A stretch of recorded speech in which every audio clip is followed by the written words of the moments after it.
សួស្តីបងប្អូនទាំងអស់គ្នាថ្ងៃហ្នឹងគឺចង់មកបង្ហាញអំពី Facebook page របស់យើងទាំងអស់គ្នាគឺថាប្លែកខ្លាំងមែនតើបងប្អូនហើយគឺថា Facebook មួយយ៉ាងនេះគឺថា update ខ្លាំងមែនតើបងប្អូននេះអញ្ចឹងមកសម្រាប់ដែលអ្នកដែលអត់ទាន់អាចរកលុយបានពី Facebook ហ្នឹងបងប្អូនអញ្ចឹងគឺថ្ងៃហ្នឹងខ្ញុំចង់បង្ហាញអំពីបងប្អូនដៃថ្មីបន្តិចគឺថាងាយស្រួលក្នុងការរកលុយមែនតើដោយសារតែ Facebook ឥឡូវគឺគេ update ឲ្យយើងស្រួលក្នុងការរកលុយអញ្ចឹងបងប្អូនមកមើលជាមួយនឹងខ្ញុំបាទនេះបងប្អូនគឺថាបងប្អូនឃើញទេគឺជាងចាំងបងប្អូនគឺថាជាងចាំងហ្នឹងហើយ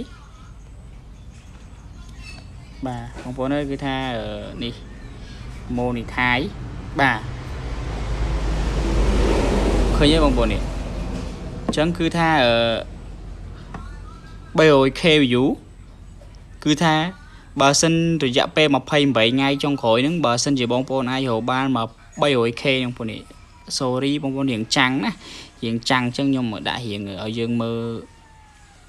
អត់សូវច្បាស់ទេអធិស្ឋានផងដោយសាររៀងចាំងណាអញ្ចឹងរយៈពេល 300k view ហ្នឹងគឺថារយៈពេល28ថ្ងៃហ្នឹងធ្វើម៉េចបងប្អូនអាចរកឲ្យបានណានេះគឺខ្ញុំដាក់អញ្ចេះបងប្អូនជំនឿដោយសាររៀងចាំងណារៀងចាំងអញ្ចឹងខ្ញុំមើលដាក់អត់សូវឃើញទេបាទរៀងចាំងបងប្អូនក៏ដាក់រៀងឆិតចេះទីបងប្អូនអាចឃើញហើយនេះគឺថា2CM គឺគេអាប់ដេតមកប្លែកមែនតើឥឡូវគឺគេអាប់ដេតមកថ្មីហ៎បងប្អូនគឺថាគ្រាន់តែយើងផុសវីដេអូមិនមែនតែវីដេអូមួយរយៈពេលវីដេអូហ្នឹងបងប្អូនចង់ផុសវីដេអូ3 4 10ប្រហែលក៏ដោយអញ្ចឹងរយៈពេល28ថ្ងៃហ្នឹងធ្វើម៉េចឲ្យបាន 300k view ហ្នឹងអញ្ចឹងយើងនឹងទទួលបាន 2CM ងាយពី Facebook តែម្ដងអញ្ចឹងដូចតែមួយរយៈមុនហ្នឹងហើយប្រហែលថ្ងៃមុនគឺ Facebook វាអាប់ដេតដាច់ page ដាច់តិចអត់តែម្ដងបន្ទាប់ពីត្រឡប់មកវិញជាមួយនឹងការអាប់ដេតថ្មីអញ្ចឹងងាយស្រួលសម្រាប់ការរកលុយពី Facebook ខ្លាំងមែនតើណាក៏ប៉ុន្តែមិនស្រួលប្រហែលទេបងប្អូនតើតែយើងព្យាយាមដែរណានេះឃើញទេអញ្ចឹងអធិស្ឋានដោយសារខ្ញុំដាក់រៀងនេះបងប្អូនណានេះបងប្អូនឃើញទេ300k view រយៈពេល28ថ្ងៃអញ្ចឹងបងប្អូនអាចចូលមកកន្លែងហ្នឹងហើយបងប្អូនចុចកន្លែងរកលុយជាមួយនឹងគេអញ្ចឹងណាបងប្អូនដោយសារនេះខ្ញុំចុចហើយពេលខ្ញុំចុចហើយទៅវា load Seymour ឲ្យយើងអញ្ចឹងណាបងប្អូនទាំងអស់គ្នាអញ្ចឹងបន្តមកទៀតបងប្អូនឃើញហើយអញ្ចឹងការរកលុយពី content creator ពី Facebook page របស់យើងហ្នឹងបងប្អូនអាចដឹងពីចំណុចហ្នឹងខ្លះហើយអញ្ចឹងយើងព្យាយាមធ្វើទៅបងប្អូនព្យាយាមធ្វើតាមអ្វីដែល Facebook គេដាក់មកហ្នឹងមកបងប្អូនព្យាយាមចុចfollow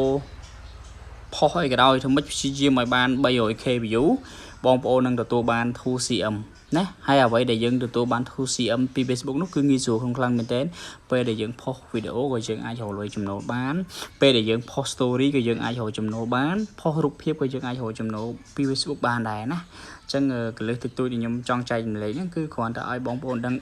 ថា Facebook ឥឡូវគឺវាអាប់ដេតងាយស្រួលខ្លាំងណាអញ្ចឹងយើងដឹងហើយអញ្ចឹងកន្លែងហ្នឹងគឺបងប្អូនដែលអត់ទាន់ដឹងបងប្អូនអាចមើលបានណាដោយសារខ្ញុំជីចាំងអញ្ចឹងខ្ញុំដាក់ឲ្យមើលតែប្រឆិតតិចណាហ្នឹងហើយកន្លែងហ្នឹង monetize 2CM ហ្នឹងគឺវាឲ្យយើងរកឲ្យបាន 300k view រយៈពេល28ថ្ងៃចុងក្រោយ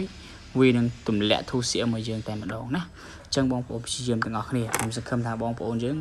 នឹងធ្វើបានទាំងអស់គ្នាជូនពរហេងហើយបើសិនជាវីដេអូនេះបើគិតបងប្អូនគិតថាវាអាចជួយលើកទឹកចិត្តដល់បងប្អូនដែរអញ្ចឹងបងប្អូនកុំភ្លេចជួយចុច follow តាមដាន page របស់ខ្ញុំម្នាក់មួយហើយនឹងជួយ like ជួយ share ម្នាក់មួយទៅដើម្បីទទួលបានពីវីដេអូបន្ត